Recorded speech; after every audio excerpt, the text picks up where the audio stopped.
Vamos a tomar contacto con el abogado José Tello, integrante del Instituto de Derecho Electoral. Doctor Tello, buen día. Buenos días, Jaime, Mabel, es un gusto estar con ustedes.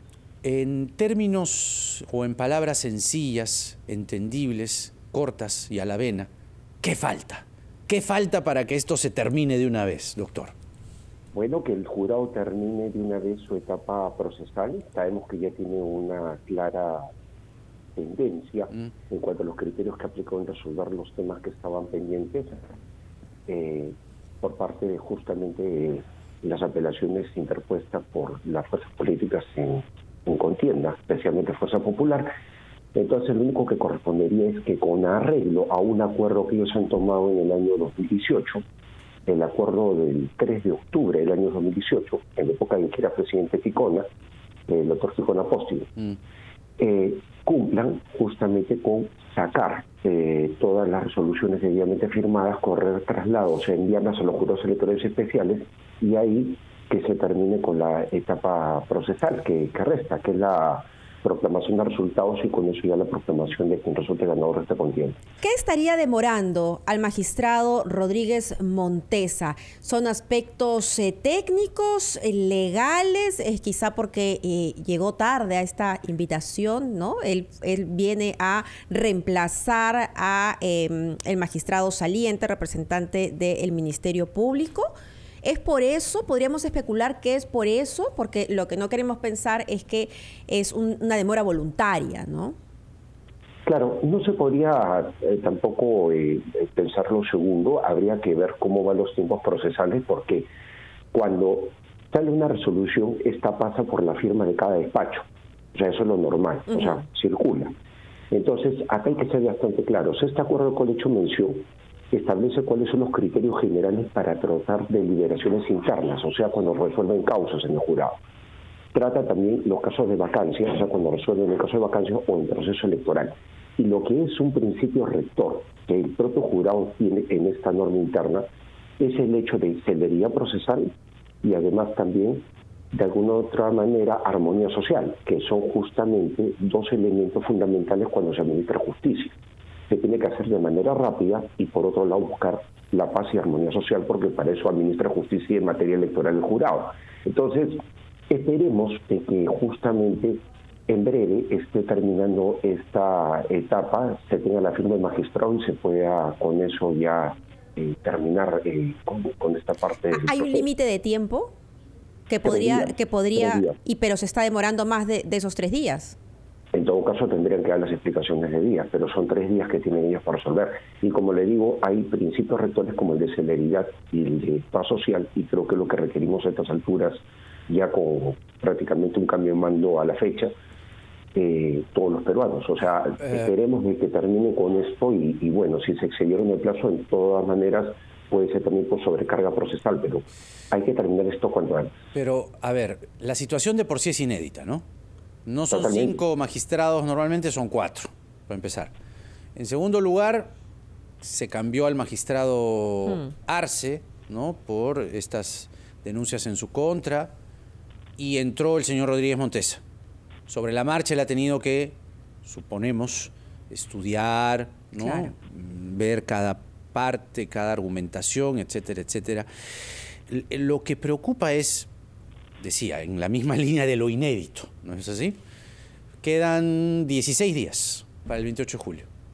¿Qué pasa si esto se extiende un poco más? ¿Qué pasa si esto no se resuelve esta semana? ¿Se resuelve, qué, la próxima? O si no, el señor Rodríguez Montesa dice, no, tengo todavía por resolver 40 apelaciones formuladas por Fuerza Popular sobre nulidades de mesa de sufragio. Todavía no firmo otras 8 resoluciones que están listas, porque así es, 40 y 8, ¿no? O sea, 40 apelaciones todavía no resuelve.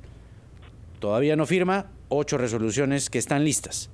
Entonces, ¿qué pasa si esto se extiende más de lo ya no es previsto? Es decir, se había previsto en este limbo inédito, ¿no?, o para salir de este limbo inédito, que esta semana se iba a resolver. Pero ¿qué pasa si no? Y sigue pasando, y sigue pasando. ¿Hay algo que contemple la ley o no? Al respecto, no, porque la ley sí señala el plazo de 3 días. El acuerdo que acabo de mencionar también pero hay que ser bastante claros en algo. Por ejemplo, cuando uno inicia un proceso judicial, también hay plazos establecidos en el Código Procesal Civil, por ejemplo, pero de que se cumplen, no se cumplen. O sea, el jurado también tiene un plazo para resolver, pero no se cumple necesariamente. Estos plazos se extienden dependiendo de la carga procesal o también la postura que puede tener un magistrado. Dependiendo de la carga procesal. Y si se dice correcto, la carga procesal, no, mire, yo recién he llegado. Claro. Soy nuevo, acabo de llegar, tengo que revisar. Entonces, 12, 15, 17, 19, 20 de julio, 22 de julio, ¿hasta cuándo, pues? Lo que pasa es que también ahí ya existe dentro del pleno jurado una postura en cuanto a dar un resultado, una proclamación. Entonces hay que también asumir con que esto debe tener ya un deadline, o sea, un tiempo límite. Entonces me imagino que esta semana ya debe estar eso solucionado, porque en época electoral, y no me extrañaría que este magistrado haya trabajado sábado o domingo porque no existe ningún tipo de impedimento para que así se pueda hacer. En época electoral incluso pueden haber audiencias los días domingos, yo lo hemos visto, feriados, o sea, imagino que debe estar resolviéndose cuanto antes y esta incertidumbre debe estar terminando por el bien del país y además también por la observancia de la propia ley y aparte la normatividad interna que acabo de mencionar, que es importante tener en cuenta porque esto está normalizado, o sea, sí está regulado. Ahora, la esperanza es que el magistrado Rodríguez Montesa entregue entre hoy y mañana sus resoluciones. Una vez entregado, no es que inmediatamente se convoca para la proclamación. ¿Cuántos días tienen que pasar?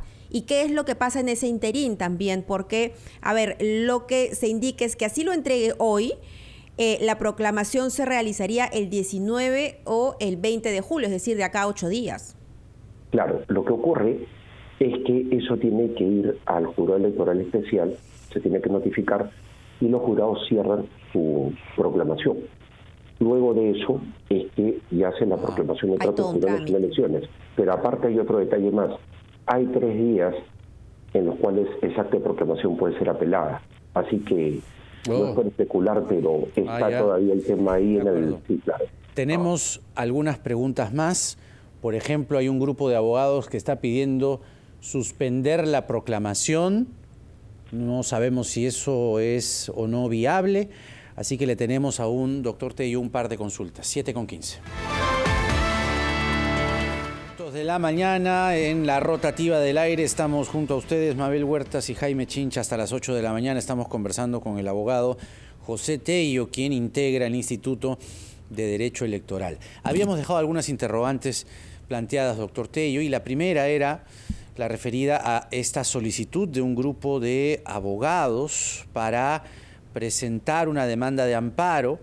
Dicen que se han violado derechos constitucionales en la segunda vuelta. Usted nos dirá si eso ha ocurrido electoralmente hablando. Y que es una medida cautelar, insisto, que solicita la suspensión de la proclamación del señor Pedro Castillo como presidente de la República. Esto lo ha adelantado un abogado, el señor Gino Romero, al diario Correo. ¿Esto es factible?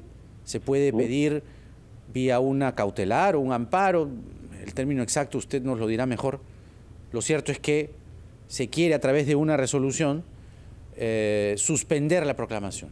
¿Se puede eso?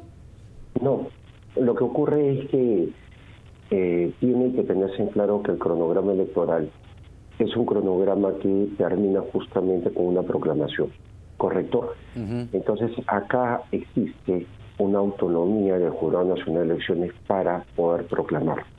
Y de hecho es su función constitucional y legal. Entonces, en lo que se refiere también al cronograma electoral, el propio Tribunal Constitucional ha dejado bastante claro que el cronograma es intangible, o sea, se tiene que dar cumplimiento al mismo, o sea, no se puede afectar el cronograma. Pero hay una, si me permite rápidamente, si se afecta algún derecho fundamental, a la persona afectada se le puede indemnizar incluso, o sea, el Estado le puede indemnizar, pero lo que no puede ocurrir es que se detenga justamente algo como la proclamación que da fin al proceso electoral. ¿Por qué esta medida cautelar no podría tener efecto?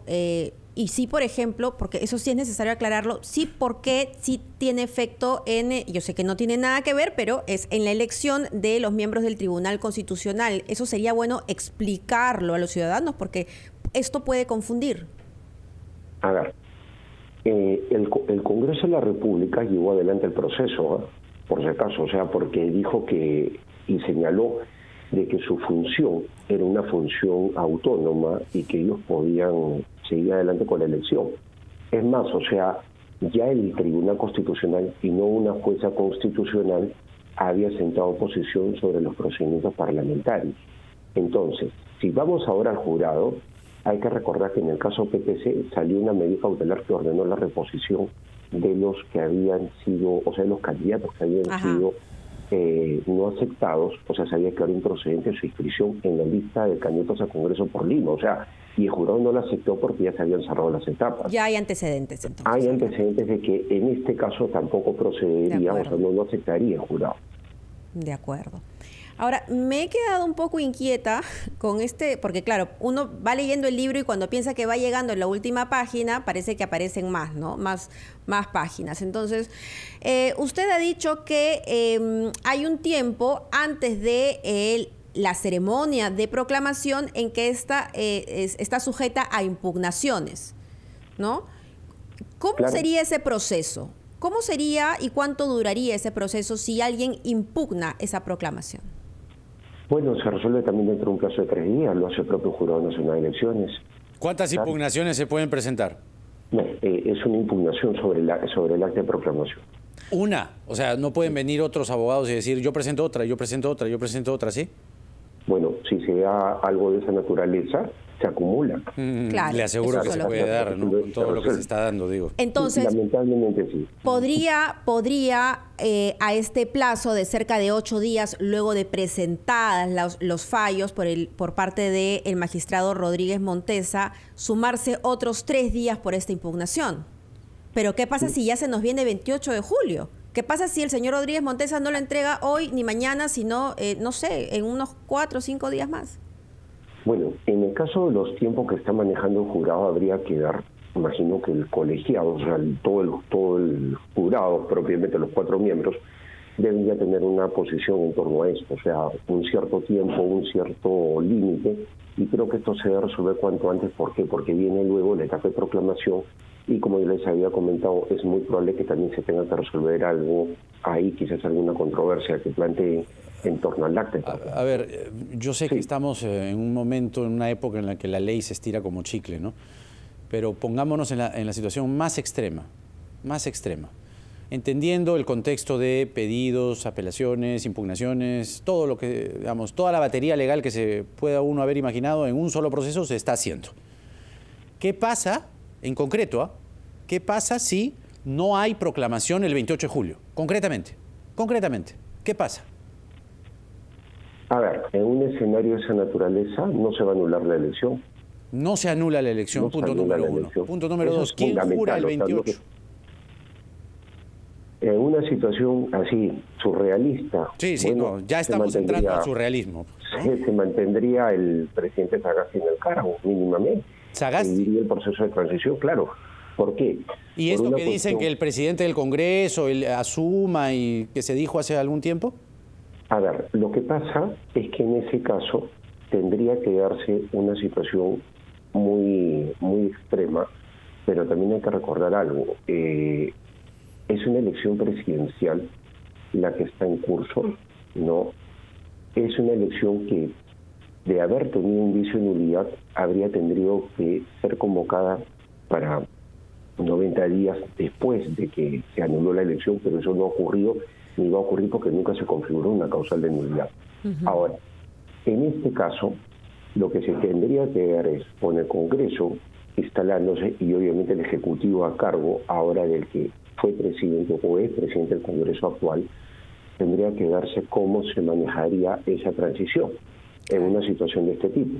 O sea, vamos a tener que sacar sombreros del conejo para resolver una situación totalmente inédita en nuestro país. O conejos del sombrero, más bien. O conejos del sombrero. Sí, y aparte, pero sobre todo tendría que darse un diálogo entre la actual gestión y la entrante en el Congreso para ver cómo solucionan, porque efectivamente, pues el mandato de Sagasti como presidente del Congreso termina el 28 de julio. Pues, ¿no? Entonces claro, ahí tendría que hacerse algo. Ahora, lo que sí en este escenario surrealista, que esperemos que no se dé por salud mental de todos los peruanos, también hay que prever ¿no?, de que ya está complicada esta transferencia de gestión de gobierno, porque los plazos se han acortado y lo que muy poco se ve es que los ministerios y todo el aparato del Ejecutivo no está teniendo un proceso de transferencia porque no hay resultados, no hay proclamación y todavía seguimos en incertidumbre. Bueno, es ya de por sí esto un limbo, pero le agradecemos mucho, doctor Tello, por haber hecho este esfuerzo en un mundo paralelo, surrealista, que cada vez más, conforme pasan los días, parece no ser tan distante o no tan ajeno. Esperemos que no se nos acerque tanto nomás. Que tenga usted muy buenos días. José Tello, integrante del Instituto de Derecho Electoral con nosotros.